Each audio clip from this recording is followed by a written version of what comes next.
The news from the center is कि भाई we have been doing electrodynamics. We are done with current. We are done with voltage. We're done with Ohm's law. We are done with resistance.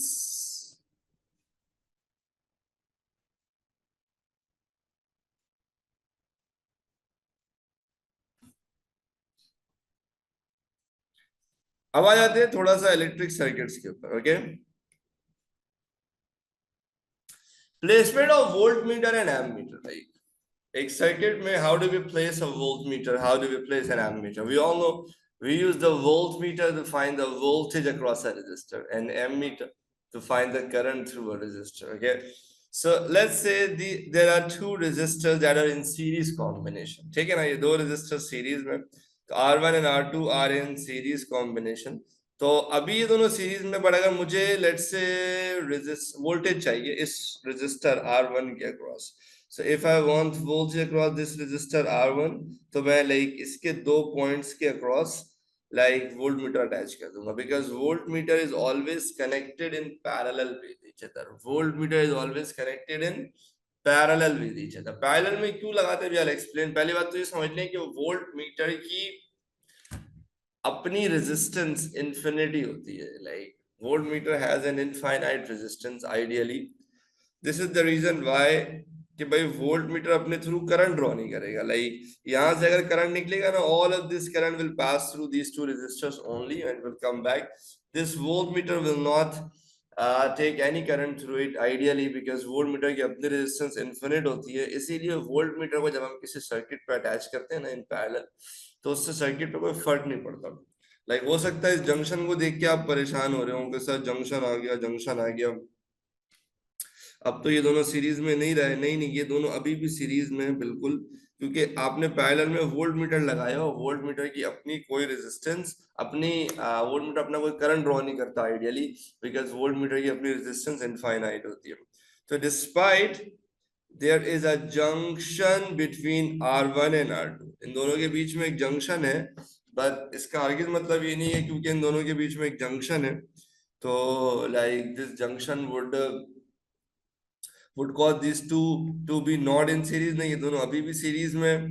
There is no division of current at the junction. इस junction पे कोई current divide नहीं हो रहा है. क्यों नहीं हो रहा है?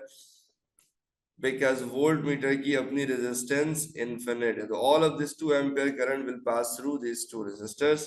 So ideally no current passes through the voltmeter, as the resistance of the ideal voltmeter is infinite. इसलिए हम वोल्ट मीटर को सीरीज में लगा भी नहीं सकते, वरना सर्किट का करंट ही खत्म हो जाएगा. तो volt meter is always connected in parallel. Volt meter किसमें कनेक्ट होता है भाई? Volt meter is always connected in parallel. ठीक है भाई, सारे मेरे साथ हैं यहां तक, आसान है. तो वोल्ट मीटर को आप पैरेलल में कनेक्ट करोगे, वोल्ट मीटर की इन्फिनिट रेजिस्टेंस है and ammeter has zero resistance. This is why when you have a resistor जिसके थ्रू आपको वोल्टेज चाहिए, तो you connect a voltmeter in parallel, क्योंकि उसकी रेजिस्टेंस इनफिनिट होती है ना, तो सर्किट पे कोई फर्क नहीं पड़ता पैरेलल में लगा देने से. एमीटर की अपनी रेजिस्टेंस जीरो होती है. This is why it has to be connected in series. Like अगर आप बीच में लगा दोगे ना इस तरह से, दिस इज लाइक आपने कोई वायर लगा दिया, बिकॉज एमीटर की अपनी कोई रेजिस्टेंस ही नहीं है. तो ammeter has zero resistance, voltmeter has ideally infinite resistance. In reality voltmeter जो आपको वोल्टेज बताता है ना, वो अपना वोल्टेज बताता है. Volt meter actually tells you its own voltage. लेकिन वो अगर लेट से रेजिस्टर आर के साथ पैरेलल में, तो मुझे पता है भाई जो इसका वोल्टेज है वो इस रेजिस्टर का वोल्टेज है, क्योंकि पैरेलल में वोल्टेज सेम होता है. तो मैं कह सकता हूँ कि भाई मैंने रेजिस्टर आर का वोल्टेज निकाल दिया. Whereas in reality voltmeter बस ये क्या बताता है कि भाई मुझे कितना वोल्टेज मिल रहा है. सिमिलरली एमीटर अपना करंट बताता है कि भाई मेरे थ्रू कितना करंट गया. बट क्योंकि ये इस रेजिस्टर के साथ सीरीज में और ये दोनों जब सीरीज में होंगे दोनों का करंट सेम होगा, so they both will have the same current through it ना। इसलिए हम कहते हैं अगर मैंने एमीटर का करंट निकाल दिया मतलब मैंने इस रेजिस्टर का करंट निकाल दिया जिसके साथ ये सीरीज में। So whatever is the resistor जिसके थ्रू आपको करंट चाहिए आप एमीटर उसके साथ सीरीज में लगा दो, और व्हाटएवर इज द रेजिस्टर जिसके अक्रॉस आपको वोल्ट मीटर चाहिए आप वोल्ट मीटर उसके पैरेलल में लगा दो। इंशाल्लाह आफाका होगा। क्या यहां तक आप सारे मेरे साथ हैं? So ideally voltmeter has infinite resistance and ammeter has zero resistance.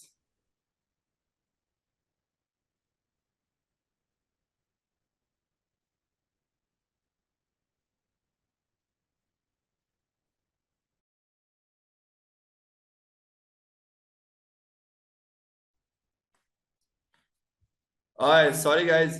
So if ammeter has zero resistance placed in parallel with, so it will affect anything. So in short, why can't we place ammeter in parallel? हाँ समझ आई बात, ammeter को parallel में लगाओगे तो वो तो short ही कर देगा। सही है, बिल्कुल ऐसे ही है, बिल्कुल ऐसे ही है। खतीजा एमीटर को पैनल में लगाने की कोई तुक ही नहीं है, वरना वो रजिस्टर ही शॉर्ट हो जाएगा। क्या आप सारे आज तक मेरे साथ हैं? Sorry for the pause, are you all with me now? Can I start?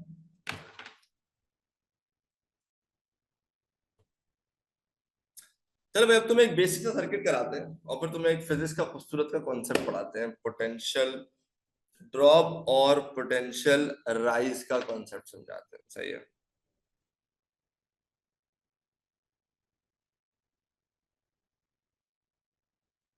भाई, एक सिंपल सा सर्किट है, एक सिंपल सा सर्किट है जिसमें I have two resistors, a 20 ohm resistor and a 10 ohm resistor, and I have two cells 10 volt and 2 volts. Okay,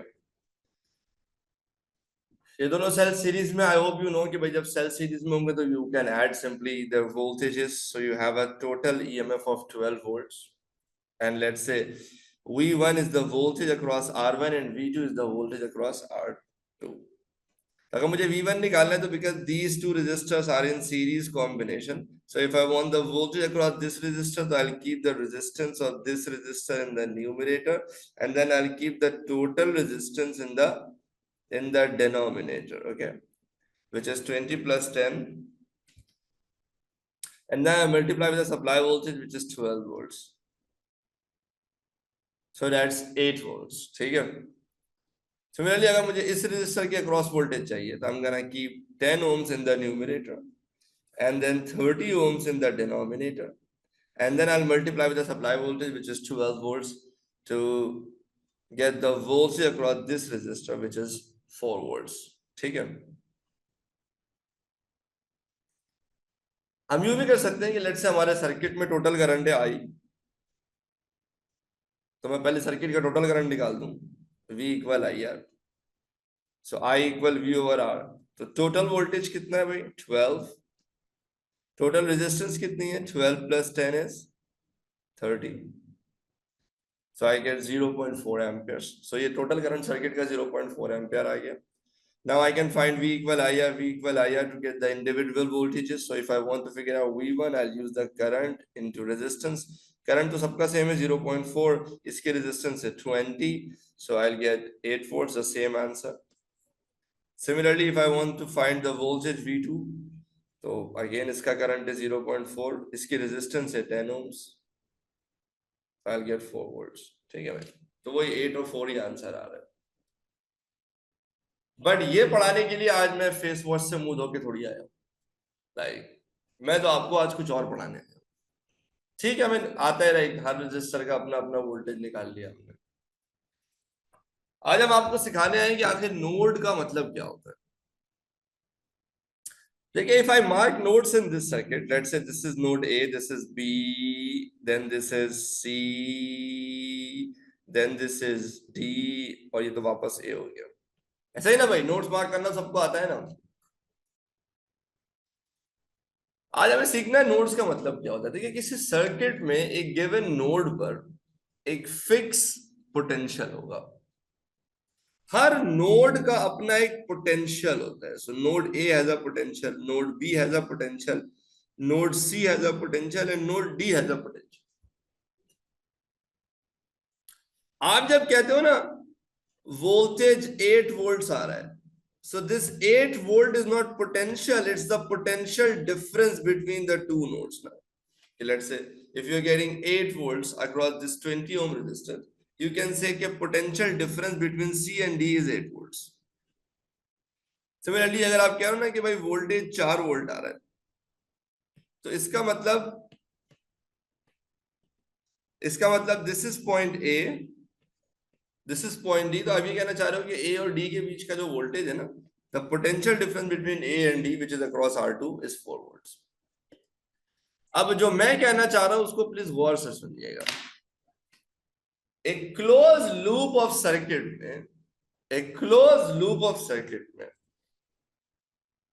cell के आ जाने से पोटेंशियल का राइज आएगा और रेजिस्टर के आ जाने से पोटेंशियल का ड्रॉप आएगा। क्या बोल रहा हूं मैं? एक क्लोज लूप ऑफ सर्किट में सेल के आ जाने से पोटेंशियल का राइज आएगा और रेजिस्टर के आ जाने से पोटेंशियल का ड्रॉप आएगा। देखिए ये क्या है भाई, ये नोड ए है, मैं इसको लेट से अर्थ से कनेक्ट कर देता हूं। लेट से इस पॉइंट का मैं पोटेंशियल 0 अज्यूम कर लेता हूं। लेट से दिस पॉइंट हैज 0 पोटेंशियल। अब जब मैं ए से बी जाऊंगा ना, तो देयर इज अ सेल। मैं आपसे ये कह रहा हूं कि जब आप एक नोड से दूसरे नोड पे आते हो ना, बीच में एक सेल होता है, तो सेल के आ जाने से पोटेंशियल का राइज आएगा। अब ये कितने वोल्ट का सेल है? 2 वोल्ट का सेल है ना। तो जब आप ए से बी जाओगे तो you will observe a 2 volt rise in potential. तो अगर इस पॉइंट का पोटेंशियल 0 है, 0 में आप 2 ऐड कर दो तो मुझे इस पॉइंट का पोटेंशियल मिल जाएगा। तो 0 + 2 इज 2 वोल्ट्स।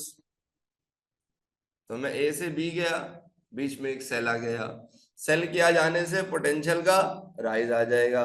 राइज कैसे आया? इस पॉइंट का पोटेंशियल लेट से 0 था, आप इसमें 2 ऐड कर दो तो अगले पॉइंट का पोटेंशियल मिल गया विच इज 2 वोल्ट्स। अब फिर जब मैं बी से सी जाऊंगा ना, तो बीच में एक सेल है, सेल कितना है? 10 वोल्ट का। 10 वोल्ट के पोटेंशियल का राइज आएगा। इस पॉइंट का पोटेंशियल है बी का 2 दो। तो कोई बता सकता है सी का पोटेंशियल क्या होगा? जल्दी बताओ सर। 12। जबरदस्त। 2 + 10 इज 12। तो सी का पोटेंशियल कितना हो गया? The potential of C is 12। अब जब हम सी से डी पे जाएंगे तो now I have a resistor, और रेजिस्टर के आ जाने से पोटेंशियल का ड्रॉप आएगा। क्या आएगा? रेजिस्टर के आ जाने से पोटेंशियल का ड्रॉप आएगा। कितने वोल्ट का? 8 वोल्ट का। तो जब आप सी से डी जाओगे तो 8 वोल्ट ड्रॉप इन पोटेंशियल। तो 8 में से यहां पे 12 वोल्ट था, 8 वोल्ट का ड्रॉप आ गया, यानी 8 वोल्ट माइनस हो गया। तो डी का पोटेंशियल कितना हो गया? 4। 8 - 4 इज 4। फिर डी से ए पे जा रहे हो, फिर रेजिस्टर आ गया, फिर रेजिस्टर के आ जाने से पोटेंशियल का ड्रॉप आएगा। So if there is a resistor between two nodes, so what the resistor does is it gives you a drop in potential. So if the potential at point D is 4, point A का potential और resistor के across voltage भी 4 है, so there is a 4 volt drop. तो A का potential कितना होगा? 0 हो गया, बिल्कुल। 4 - 4 is 0। तो आप 0 से स्टार्ट हुए, घूम फिर के वापस कहां पर ही आ गए भैया? पॉइंट ए पर ही आए ना। तो 0 पोटेंशियल से स्टार्ट हुए तो 0 पर ही वापस आओगे। ऐसा हमेशा होगा। एक close loop of electric circuit में जितना पोटेंशियल का राइज आएगा उतना ही पोटेंशियल का ड्रॉप आएगा। जितना पोटेंशियल का राइज आएगा उतना ही पोटेंशियल का ड्रॉप आएगा। हमेशा ऐसा होगा। मैंने ये तो बहुत ही कोई बच्चों वाली सिंपल एग्जांपल दे दी। कि बिल्कुल बस 2 सेल 2 रेजिस्टर सीरीज में लगे हुए थे और कोई कॉम्प्लिकेशन भी नहीं थी, करंट की डायरेक्शन भी लूप की डायरेक्शन सेम थी, बस मजे से अभी कॉम्प्लिकेशन भी नहीं किया हूं मैं, ताकि मैं एक बेसिक आइडिया आपके दिमाग में बस डाल दूं मैं कि क्लोज लूप ऑफ सर्किट में जितना पोटेंशियल का राइज आएगा उतना ही पोटेंशियल का ड्रॉप आएगा। क्या यहां तक आप सारे मेरे साथ हैं?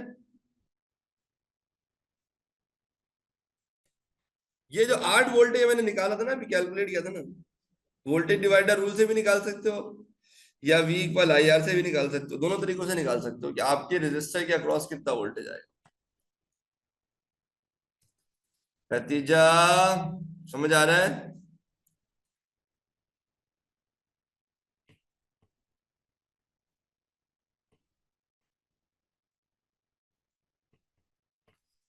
अच्छा जी, अब बात करते हैं जरा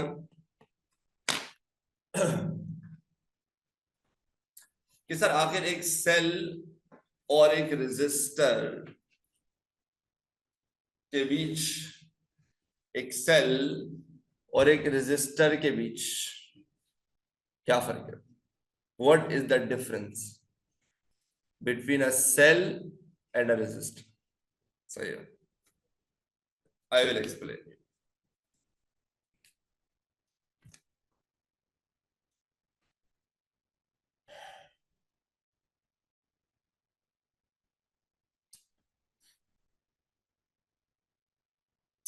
सर एक सेल क्या करता है?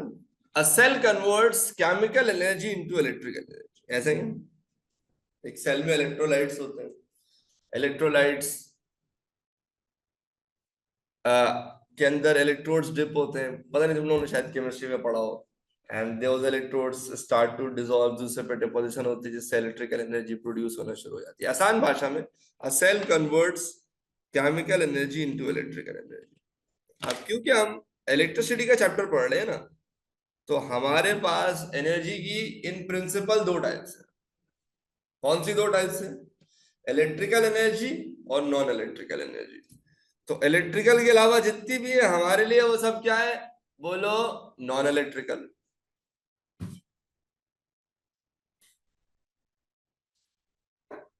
जैसे जब हम यूजर पे कोई इवेंट करते हैं, हम कहते हैं यूजर के बच्चों के लिए फ्री है, नॉन यूजर वाले उसकी पेमेंट करेंगे। तो यूजर के अलावा जितने भी बच्चे हैं वो सारे नॉन यूजर हो गए। सिमिलरली जब आप रजिस्टर पे आते हो ना, तो रजिस्टर इलेक्ट्रिकल एनर्जी को कंज्यूम करता है। उस इलेक्ट्रिकल एनर्जी को जो सेल ने प्रोड्यूस किया था उसे वो हीट एनर्जी में कन्वर्ट करता है। Again, heat is non electrical.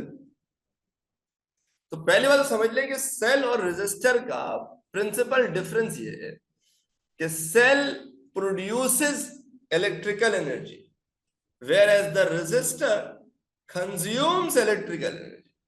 समझ रहे हो आप लोग मेरी बात? Cell converts non-electrical energy into electrical energy, whereas the resistor converts electrical energy into non-electrical energy. In principle sir दोनों में ही वर्क डन हो रहा है, ऐसा ही है ना भाई? दोनों में ही एनर्जी की कन्वर्जन हो रही है। लेकिन सर ये जो work done per unit charge है ना, जबकि एनर्जी इलेक्ट्रिकल से नॉन इलेक्ट्रिकल में जाए, सर ये कहलाता है पोटेंशियल डिफरेंस। और सर ये जो work done per unit charge है ना, जब एनर्जी नॉन इलेक्ट्रिकल से इलेक्ट्रिकल में जाए, सर ये कहलाता है ईएमएफ। तो मेरे ख्याल से बचपन में शायद आप पढ़ते होंगे वो लेवल्स में, work done per unit charge, work done per unit charge potential difference के लिए भी और ईएमएफ के लिए भी। बट इनका जो फर्क है वो बड़ा इंपॉर्टेंट पर्सपेक्टिव का फर्क है कि सर आखिर एनर्जी किस फॉर्म से किस फॉर्म में कन्वर्ट हो रही है। So if the energy is being converted from electrical to non-electrical, that work done per unit charge is potential difference. And if the energy is converted from non-electrical to electrical, that work done per unit charge is EMF. So the cell produces EMF. The cell produces energy, electrical energy from non-electrical, and the resistor consumes that energy from electrical to non electrical. समझ आ रही है मेरी बात आप लोगों को? तो अब आपको वो बात मेरी समझ में आ रही होगी कि एक सेल में, एक सर्किट में जितना पोटेंशियल का राइज आएगा उतना ही पोटेंशियल का ड्रॉप आएगा, क्योंकि सेल जितना ईएमएफ देगा रेजिस्टर उतना ही पोटेंशियल डिफरेंस अपने अक्रॉस दिखाएगा। क्योंकि सर सेल जितनी इलेक्ट्रिकल एनर्जी प्रोड्यूस करेगा रेजिस्टर उतनी ही डिसिपेट करेगा, क्योंकि यहाँ पे एनर्जी स्टोरेज का कोई सीन नहीं है। तो अगर फॉर एग्जाम्पल सेल ने एनर्जी कन्वर्ट कर दी है from non electrical to electrical, तो रेजिस्टर उतनी एनर्जी कन्वर्ट करेगा from electrical to non electrical. So work done per unit charge when energy is converted from electrical to non electrical is potential difference, and work done per unit charge when energy is converted from non-electrical to electrical is EMF। क्या यहां तक आप तमाम खवातीनो हजरात मेरे साथ हैं?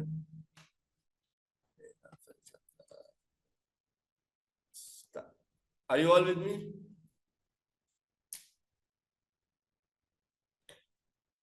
No, no, no.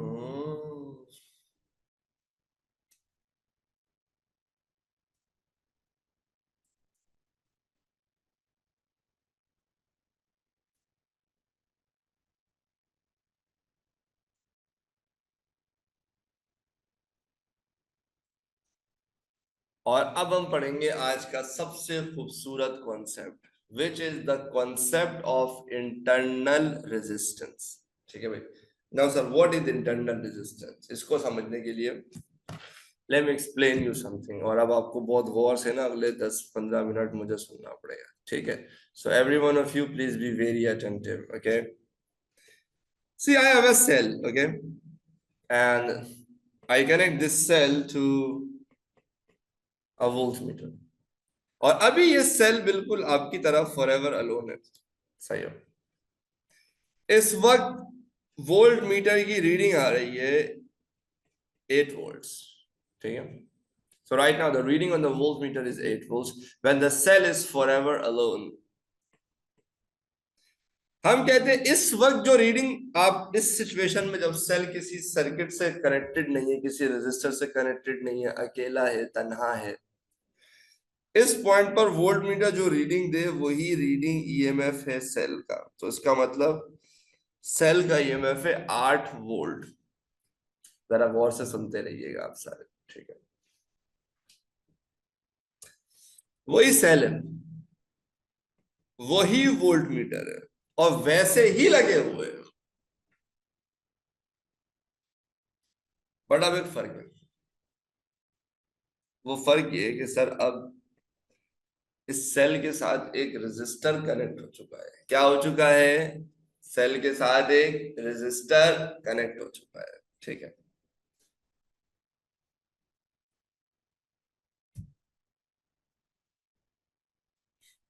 Now I have a surprising result. अब reading on the volt meter is now less than 8 volt. जैसे मैंने यहाँ पे लेट्स से 7.8 वोल्ट ले लिया। आप बोलेंगे सर कैसी बात कर रहे हैं, वही सेल है,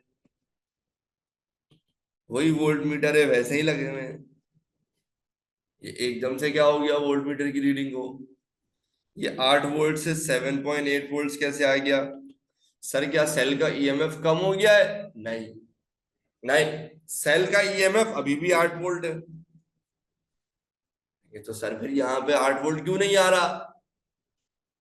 तो जवाब ये है कि 7.8 वोल्ट, अब जो वोल्ट मीटर रीडिंग दे रहा है ये ईएमएफ नहीं है, बल्कि now this is the potential difference across the resistor R. बल्कि अब जो रीडिंग आ रही है ना वो इस रेजिस्टर का वोल्टेज है। सेल का ईएमएफ 8 वोल्ट ही है। फिर आप दोबारा एक बात कहेंगे कि सर आप बोल रहे हैं तो चले मान लेते हैं कि ये वोल्ट मीटर अब ईएमएफ नहीं बता रहा, इस रेजिस्टर की क्या क्रॉस आने वाला वोल्टेज बता रहा है, बिकॉज चलो इस रेजिस्टर के साथ भी ये पैरेलल में ही कनेक्टेड है।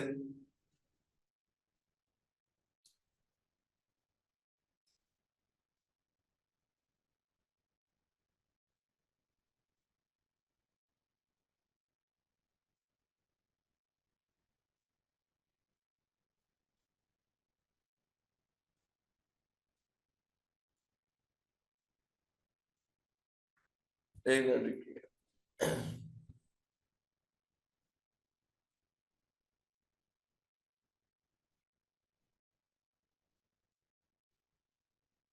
आप बोलोगे सर अगर चले कह लेते हैं कि भाई ये जो वोल्ट मीटर है, ये चलो आप कह रहे हैं कि भाई this reading which is less than the EMF of the cell, this is not the EMF of the cell but this is the potential difference across this resistor R जो बाहर आपने लोड कनेक्ट किया हुआ है। लेकिन sir अगर cell का EMF 8 volt है तो फिर इसको 8 वोल्ट ही मिलना चाहिए ना, तब भी वोल्ट मीटर की रीडिंग को 8 आनी चाहिए सर।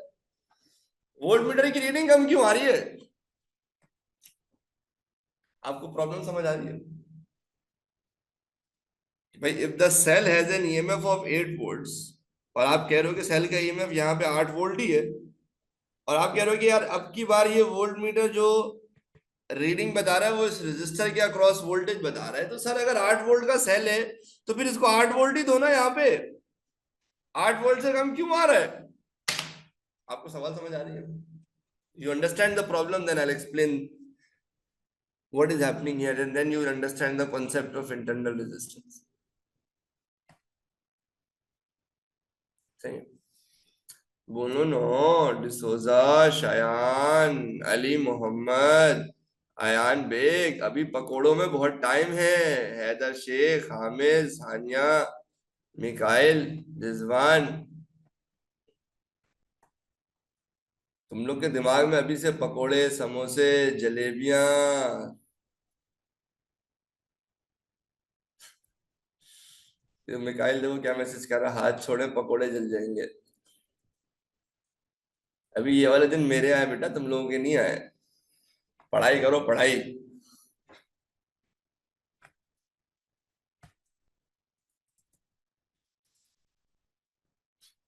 अच्छा भाई।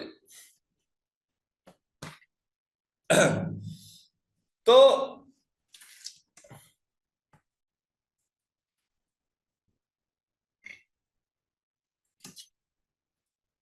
अब मैं आपको जरा एक मजे की बात बताता हूँ।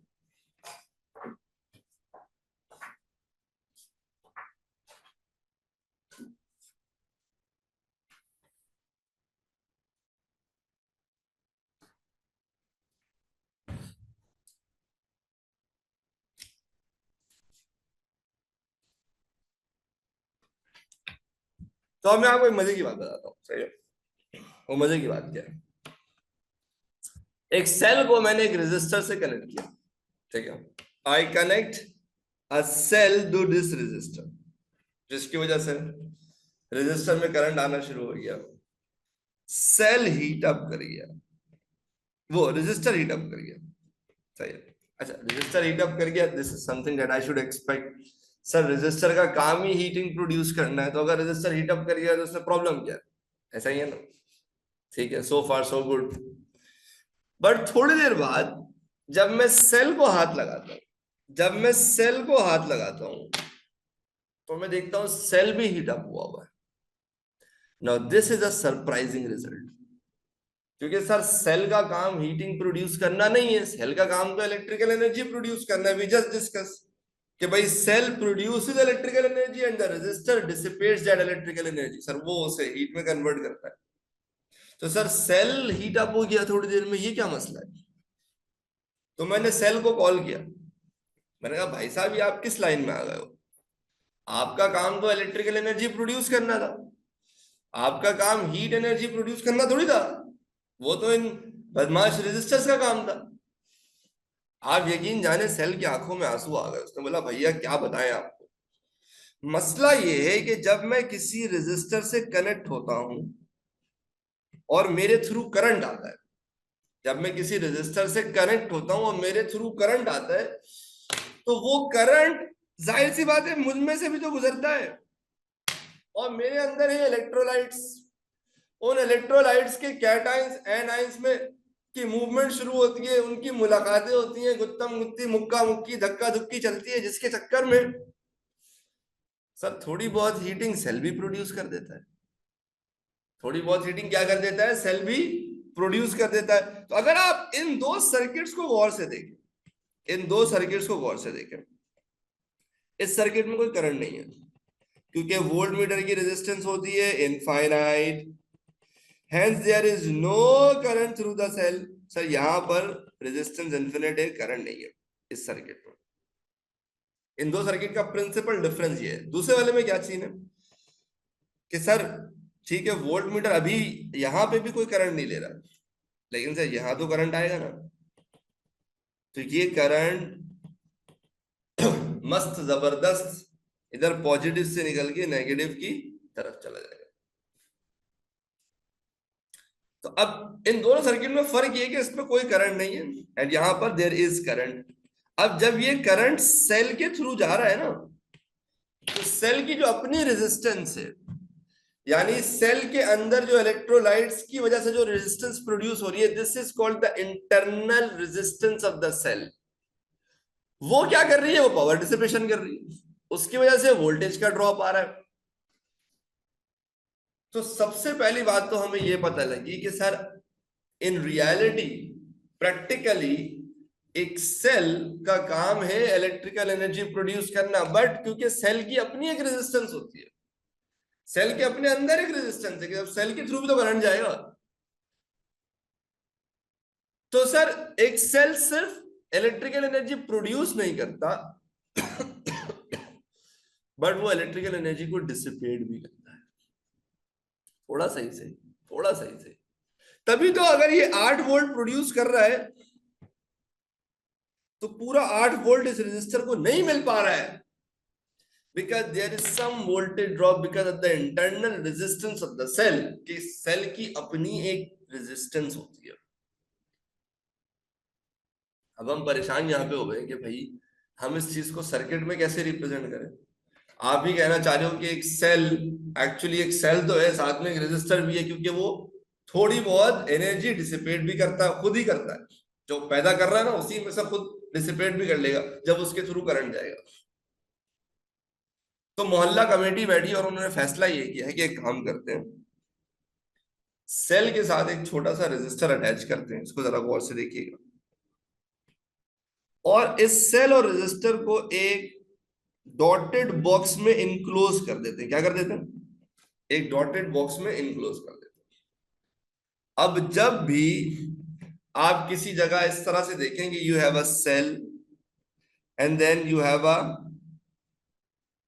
resistor and all of that enclosed in a dotted box, इसका मतलब ये होगा, इसका मतलब ये होगा कि सर ये जो रेजिस्टर है ना, ये कोई सर्किट में अलग से लगा हुआ रेजिस्टर नहीं है, बल्कि आपके बैटरी की, आपके सेल की अपनी इंटरनल रेजिस्टेंस। क्या आपको ये बात समझ में आ रही है कि ये आपके पास सेल, साथ में ये रहा उसकी इंटरनल रेजिस्टेंस डॉटेड बॉक्स में इनक्लोज, ये कोई अलग से लगा हुआ रेजिस्टर नहीं है, अलग से हो ही नहीं सकता, ये बाहर आपका लगा हुआ रेजिस्टर। मुझे याद है पेपर 3 में लैब में एक बार उन्होंने ना इस तरह से सेल बनाया, साथ में उसकी इंटरनल रेजिस्टेंस बनाई और वो लिख दी 5 ओम। तो एक क्यूट से बच्चे थे बेचारे, बार बार जा रहे थे एग्जामिनर के पास ना कि सर ये 5 ओम का रेजिस्टर यहाँ पे टेबल पे कहीं नजर नहीं आ रहा है, तो हम ये कैसे कनेक्ट करेंगे। सही है, मतलब उस बच्चे को ये पता ही नहीं है कि भाई ये कोई अलग से रेजिस्टर नहीं है जो तुम्हें कनेक्ट करना होगा सर्किट पे, ये तो सेल की इंटरनल रेजिस्टेंस है बेशर्मो, ये डॉटेड बॉक्स के अंदर बनी हुई है। अब आपको एक चीज समझ में आएगी कि अगर आपका ईएमएफ था 8 volt, if your EMF was 8 volt, तो आपके बाहर लोड पर 7.8 क्यों मिल रहा था, क्योंकि सर बाकी 0.2 वोल्ट सेल की अपनी रेजिस्टेंस खा जा रही थी। तो this is the EMF of the cell. ये वो था जो बाहर मिल रहा था, ये वो था जो सेल ने जो प्रोड्यूस किया था ना, उसमें से कुछ हिस्सा खुद ही खा लिया। This is the voltage drop due to the internal resistance of the cell. और अगर यहां पर करंट आई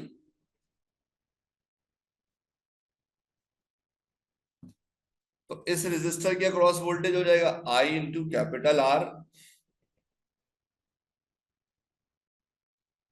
और इसके अक्रॉस वोल्टेज है I इंटू स्मॉल r। तो आपका जो ईएमएफ है that is going to be IR plus IR।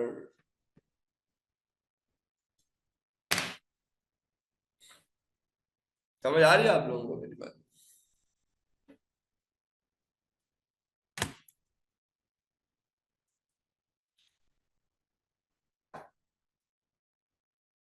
हाँ, रेजिस्टर, इंटरनल रेजिस्टेंस को रेजिस्टर, जिस सेल की इंटरनल रेजिस्टेंस होगी ना, उस सेल के साथ सीरीज में लगा के सेल और रेजिस्टर दोनों को एक पूरे डॉटेड बॉक्स में इनक्लोज कर देंगे।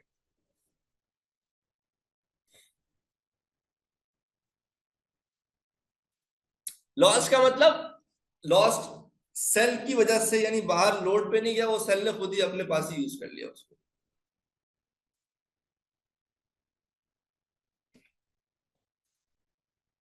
समझ रहे हो आप नतीजा? आमतौर पर इंटरनल रेजिस्टेंस निकालने का एक बच्चों वाला तरीका ये होता है, सेल की इंटरनल रेजिस्टेंस ना फिक्स होती है, इसको निकालने का एक तरीका ये होता है कि आप पहले जब सेल फॉर एवर अलोन है ना, उस वक्त आप वोल्ट मीटर की रीडिंग निकालो, यानी ईएमएफ निकाल लो। ठीक है, तो यू फाइंड द ईएमएफ, फिर इस सर्किट में एम मीटर से करंट निकाल दो, जो बाहर वाला रेजिस्टर लगाया हुआ है ना, उसकी रेजिस्टेंस पुट करो, और तुम्हें मिल जाएगा internal resistance of the cell. ठीक है, एक छोटा सा क्वेश्चन कराता हूँ, तुम्हें उससे आइडिया होगा कि आखिर में कहना क्या चाह रहा हूँ। मेरा फलसफा,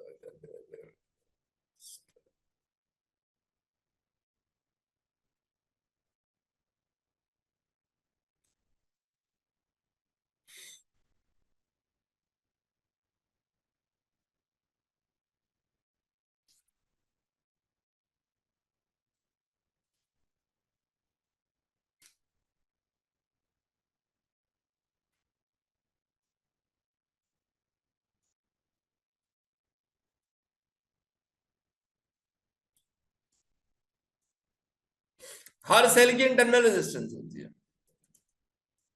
बिल्कुल रिजवान, ओ लेवल्स में हम इतना कंसीडर नहीं करते। जैसे मैंने ओ लेवल की जो सर्किट पढ़ा है उसमें कहा मैंने इंटरनल रेजिस्टेंस पढ़ा है। हम तो कहते थे भाई 10 वोल्ट का सेल है, सामने रेजिस्टर को पूरा 10 वोल्ट मिल जाता था, बिकॉज हम इंटरनल रेजिस्टेंस को इग्नोर करते हैं। ए लेवल्स में we will most likely not ignore internal resistance. कभी कभार करना होता है तो क्वेश्चन में लिखा हुआ होता है कि the internal resistance of the cell is negligible, मतलब आप अज्यूम कर लो कि बस सेल का जो ईएमएफ है ना, वो सारा का सारा सामने आपके रेजिस्टर को मिल रहा है। जल्दी से इसका आंसर बताओ बेटा इस क्वेश्चन का।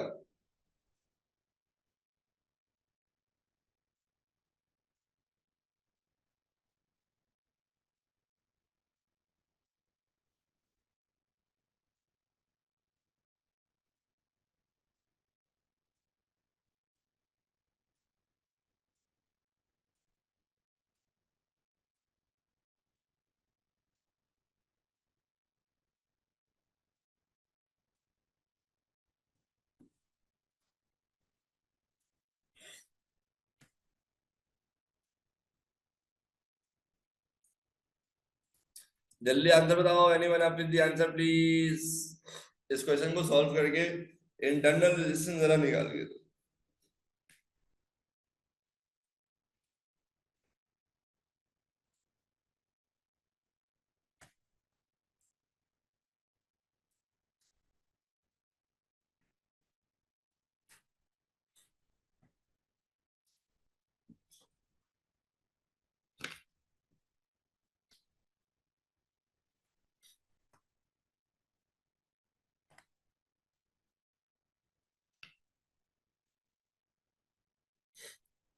EMF is equals to I into R plus I into R. EMF is 7.5, current is 0.9, बाहर लगी हुई resistance is 7 ohms into, again current is 0.9 and internal resistance is small r। यहाँ से अगर मैं स्मॉल आर को subject बनाता हूँ तो आई गेट 1.33। जी खतीजा बिल्कुल करेक्ट आंसर है, मिकाइल, रिजवान सबको यही आंसर आ रहा है 1.33, ऐसा ही है। अच्छा भाई, अब तो मैं थोड़ा 10-15 मिनट अगली बात मेरी बड़े गौर से सुननी होगी, वो ये कि देखें, इंटरनल रेजिस्टेंस एक सेल की ना कांस्टेंट होती है, सही है। और फिजिक्स कभी भी इनकरेज नहीं करती कांस्टेंट को इस तरह से निकालना कि यू यूज एन इक्वेशन, एक बार वैल्यू पुट की और कांस्टेंट डिटरमाइन कर लिया। Rather I am pretty sure आप सबने लैब्स स्टार्ट कर दी होंगी और अच्छी खासी लैब्स कर ली होंगी कॉलेज में या ट्यूशन पे, जहां पे भी आप लैब्स कर रहे हैं। लैब में जो क्वेश्चन नंबर 1 है वो क्या है? वो यही है ना कि भाई आपको एक इक्वेशन गिवन होती है, उसमें से आपको एंड में कोई कांस्टेंट डिटरमिन करना होता है। तो वो कांस्टेंट आप ऐसे थोड़ी डिटरमिन करते हो कि भाई एक एक बार रीडिंग निकाली, वैल्यू पुट की और कांस्टेंट निकाल लिया, बल्कि आप 6 रीडिंग्स निकालते हो of any dependent independent variable, फिर उससे जो भी डिपेंडेंट वेरिएबल की वेरिएशन आती है उसकी 6 रीडिंग निकालते हो, फिर आप उनका ग्राफ बनाते हो, फिर y इंटरसेप्ट निकालते हो, फिर ग्रेडियंट निकालते हो, फिर इक्वेशन को y equal mx plus c से कंपेयर कराते हो, और उसके बाद जाकर आप कुछ करते हो कि भाई लाइक हम कोई कांस्टेंट निकाल सकते हैं, because that constant gives you a very reliable measurement of the or determination of the constant. ऐसे ही है ना? याद आ रहा है? सबने लैब किया है? अगर मुझे इंटरनल रेजिस्टेंस निकालना है तो उसके लिए मैं अडॉप्ट करूंगा एक खानदानी स्टाइल। मैं क्या करूंगा भाई, this is the cell and I want to figure out the internal resistance of this cell, ऐसे ही small r. So what I'm going to do is I'm going to connect this cell to a variable resistor capital R, जिसकी मैं resistance को कम ज्यादा कर सकूं। अब याद रखिएगा, जब आप इस रेजिस्टर की रेजिस्टेंस को चेंज करेंगे, यानी उसको कम ज्यादा करेंगे, तो ऑटोमेटिकली इस सर्किट का टोटल करंट चेंज होगा।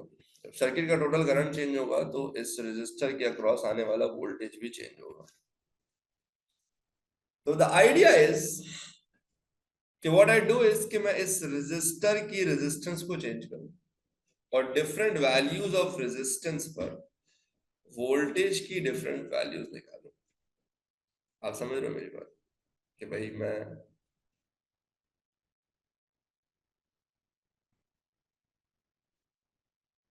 क्या करूं, मैं वो समझ आता हूं मैं क्या कहना चाह रहा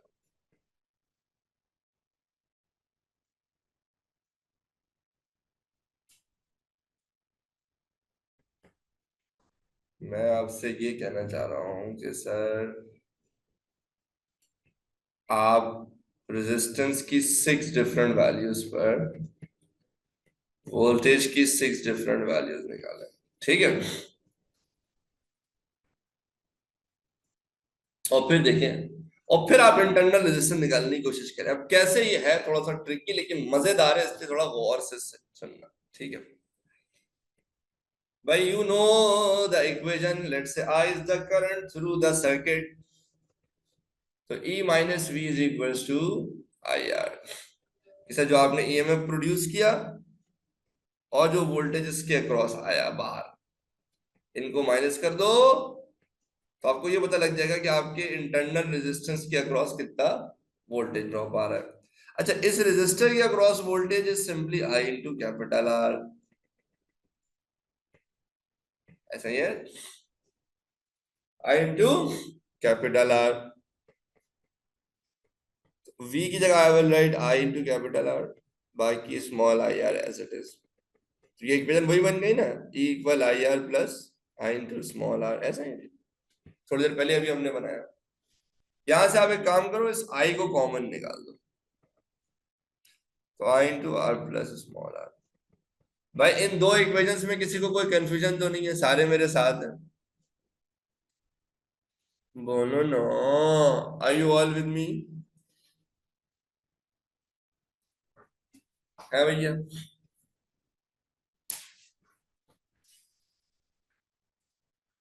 आर यू ऑल विद मी?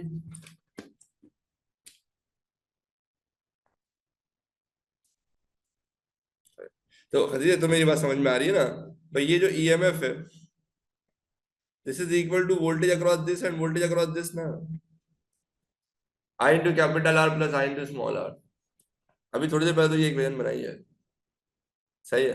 बाकी v इक्वल आई आर तो है ही ना, तो मैंने दो इक्वेशन बना दी, ठीक है ना, दिस एंड दिस। अब एक काम करते हैं, दोनों इक्वेशंस को डिवाइड करते हैं। I'm gonna do equation 2 divided by equation 1, So equation 2 is E equal I into R plus R, and this is V equal IR. So this is equation 2 and this is equation 1. Okay, तो मैंने equation 2 divided by equation 1 कर दिया. कोई नई चीज तो नहीं कर रहे ना भाई, अब तो मैथ्स में भी बहुत करते होगे और फिजिक्स में भी बहुत बार कर चुके हैं हम ये. तो मेरे ख्याल से I कैंसिल हो जाएगा. क्या कैंसिल हो जाएगा? I will be cancelled. So E over V is equals to R over R plus R over capital R. E over V is equals to 1 plus R over capital R. ऐसा ही है. यहां तक सारे मेरे साथ हैं. अच्छा, क्या मैं इसको यू लिख सकता हूं? E into 1/V is equals to 1 plus 1 over R into small r.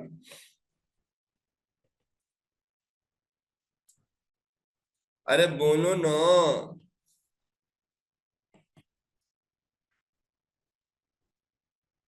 भाई मैथमेटिकली कुछ गलत तो नहीं किया ना मैंने?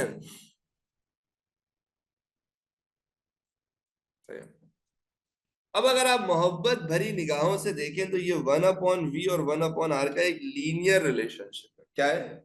लीनियर रिलेशनशिप है. तो मैं क्या करने जा रहा हूं? मैं 1/V और 1/R का ग्राफ बनाऊंगा. यानी टेबल में ना, अगर मुझे V की वैल्यूज पता है तो 1/V की वैल्यू भी तो निकाल ही सकता हूं ना भाई. 1/R की भी 6 वैल्यूज निकाल लूंगा. और फिर V और R की जगह मैं पता क्या करूंगा? मैं एक ग्राफ बनाऊंगा. 1/V on y axis and 1/R on x axis. Voltage की 6 वैल्यूज निकाली, रेजिस्टेंस की 6 वैल्यूज निकाली, 1/V की 6 वैल्यूज निकाली, 1/R की 6 वैल्यूज निकाली और 1/V और 1/R का ग्राफ बना दिया. जब मैं ये ग्राफ बनाऊंगा ना, तो 6 डिफरेंट वैल्यूज को जब मैं प्लॉट करूंगा और जब मैं उसे कनेक्ट करूंगा तो I will get a straight line. इस स्ट्रेट लाइन को मैं थोड़ा सा एक्सटेंड कर दूंगा, अभी सुनते रहना. और मैं डिटरमिन करूंगा एक्स इंटरसेप्ट. एक्स इंटरसेप्ट पता है ना क्या होता है? एक्स इंटरसेप्ट इज सिंपली कि भाई value along y axis when the value along x axis when the value along y axis is 0. तो अगर 1/V की वैल्यू 0 है, उस वक्त 1/R की जो भी वैल्यू है, this is called the x intercept. यानी y की वैल्यू जब 0 होगी तब x की जो भी वैल्यू होगी this will be your intercept. जैसे यहाँ पे चेक करो, अगर मैं 1/V को 0 कर देता हूं, अगर मैं 1/V को 0 कर देता हूं तो ये तो पूरा ही 0 हो जाएगा. इधर मैं रह जाऊंगा 1 प्लस ये R over R as it is. ठीक है भाई, अब देखो ये R ओवर R यहाँ पॉजिटिव था, जाके नेगेटिव हो गया, equals 1 minus R equal capital R, ये यहाँ जाके मल्टीप्लाई हो जाएगा. तो आप कह सकते हो ना 1/R इक्वल माइनस 1/R, दोनों तरफ रेसिप्रोकल कर लो. 1/R is something which is along x axis. अब मैं आपसे दोबारा कहना चाहूंगा, जरा समझना. What is x intercept? What is x intercept? जब y की वैल्यू क्या हो? 0, तब x की जो भी वैल्यू हो वो क्या कहलाती है? वो कहलाती है x इंटरसेप्ट. यानी कि ये, इसका मतलब यहां पे आपका x इंटरसेप्ट है 1/R माइनस 1/r. देखो मेरी बात दोबारा गौर से समझो. जब वैल्यू अलोंग y क्या हो 0, उस वक्त x एक्सिस की जो भी वैल्यू हो वो क्या कहलाती है? वो x इंटरसेप्ट ही कहलाती है ना. तो मैं कह सकता हूँ ना कि भाई मेरा ये x इंटरसेप्ट किसके बराबर है? -1/r. नहीं समझ आ रहा है तुम लोगों को?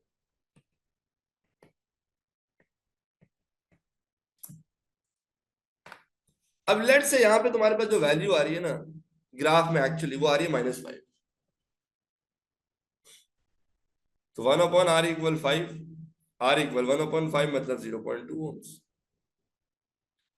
तो मैं आपसे जो कहना चाह रहा हूं ना, वो आपसे ये कहना चाह रहा हूं कि सर, जो शुद्ध खानदानी तरीका है ना एक सेल की इंटरनल रेजिस्टेंस निकालने का, वो ये है कि बजाय इसके कि आप ये छिछोरपन करेंगे बस एक बार इक्वेशन में ईएमएफ और करंट की वैल्यू पुट करके इंटरनल रेजिस्टेंस निकाले, सर शुद्ध खानदानी तरीका ये है कि आप एक सेल को एक वेरिएबल रेजिस्टर से कनेक्ट करें, रेजिस्टेंस की 6 डिफरेंट वैल्यूज पे वोल्टेज की 6 डिफरेंट वैल्यूज निकालें, 1/V और 1/R का ग्राफ बनाए, और इस ग्राफ का एक्स इंटरसेप्ट निकाले।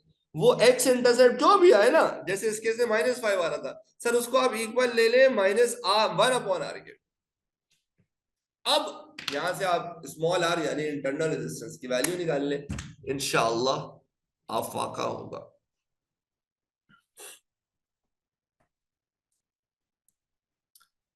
क्या आप तमाम खवातीनों हजरात मेरे साथ हैं? जी भाई बोले, खतीजा।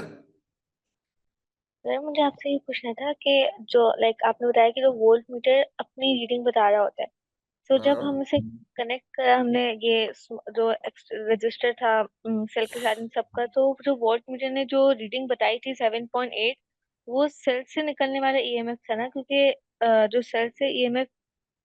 अच्छा, मुझे एक बात बताओ, मुझे एक बात बताओ, थोड़ी देर के लिए तुम सेल को भूल जाओ, थोड़ी देर के लिए तुम सेल को भूल जाओ। वोल्ट मीटर तुम्हारे रजिस्टर के साथ पैरेलल में है या नहीं? है से। है ना? तो वोल्ट मीटर एक्चुअली तुम्हारे रजिस्टर का ही वोल्टेज बता रहा है। ओके सर, और सर पहले वाले में वो सेल की बता रहा था। पहले वाले में तो करंट ही नहीं था ना, तो वो डायरेक्ट सेल का वोल्ट ईएमएफ बता रहा था। ओके। अब तो करंट आ गया ना, तो टेक्निकली यहाँ पे सेल भी आ गया, ये रजिस्टर भी आ गया। या तो तुम कह लो इनका कंबाइंड, यानी सेल में से ये माइनस करके बता रहा है वोल्ट मीटर, या तो तुम डायरेक्ट बोल दो कि भाई इस रजिस्टर का वोल्टेज बता रहा है वोल्ट मीटर। ओके सर ये। भाई ये जो इतनी लंबी वर्किंग मैंने दिखाई है ना, ये बहुत रेयर है कि आपसे कोई डिस्कस करे। आप में से कोई है जो कॉलेज में पढ़ता है लेवल्स?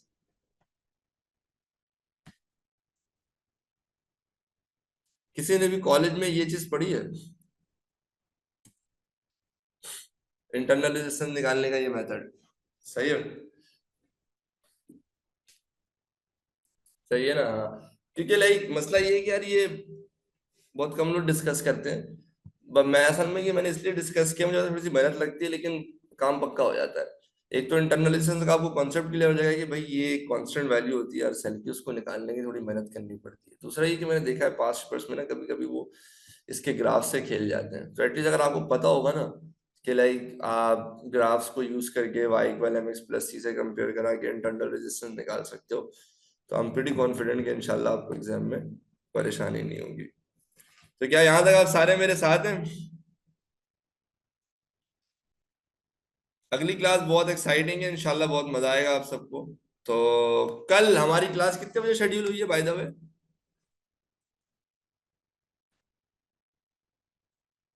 4 से 5।